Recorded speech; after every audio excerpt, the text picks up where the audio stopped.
Congratulations, you have just hatched, and you have a decision to make.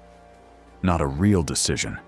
You are 3 inches wide and have been alive for 4 seconds. But the universe is already asking beach or nothing.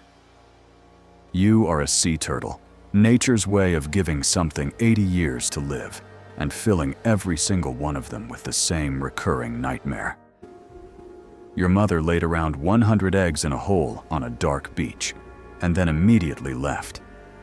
No orientation, no map, no pep talk, just sand above you, darkness around you, and 100 siblings who are just as confused as you are, which is not comforting. It is just a lot of confusion in a small hole. You dig out as a group, which is the only smart decision you will make tonight.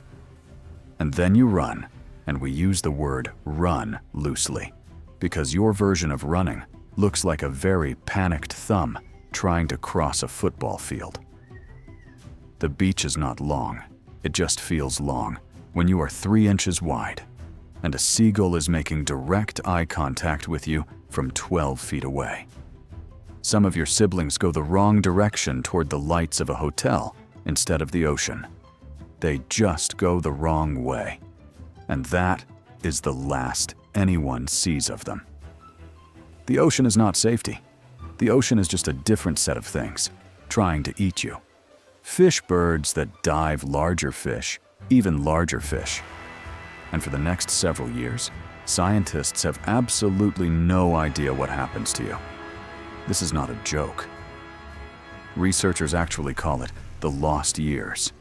You disappear into the ocean, and nobody knows where you go or what you do or how you survive, which is honestly on brand for everything that has happened so far. But you survive against every reasonable expectation you survive. 20 to 30 years of open ocean of eating jellyfish, which is the ocean's way of offering you a meal while also quietly insulting you. Jellyfish are 95% water. You are out here crossing entire oceans, surviving sharks, navigating by magnetic fields like a biological compass, and your diet is basically swimming through slightly flavored water and calling it lunch. You have earned better. The ocean does not care what you have earned. And then your brain, which has been quietly storing information since before you were born, sends you a message: go back.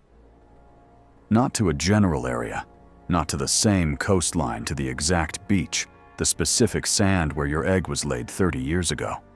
Your brain recorded the magnetic signature of that beach as a hatchling and has been holding on to it for 3 decades, waiting to ruin your life with it. So you turn around and cross the ocean, sometimes thousands of miles, to return to a beach you visited once in the dark, on the worst night of your life. On land, you weigh 300 pounds and move like a very determined filing cabinet. The sand that felt endless as a hatchling feels endless. Again, nothing has changed about this beach except you. You dig the hole, you lay the eggs. You cover the hole, and somewhere in that ancient brain, there is a single thought forming. I have to do this again. Not a question, not a complaint, just a quiet acknowledgement that this is what the next 80 years looks like. The male sea turtles, by the way, never come back to land.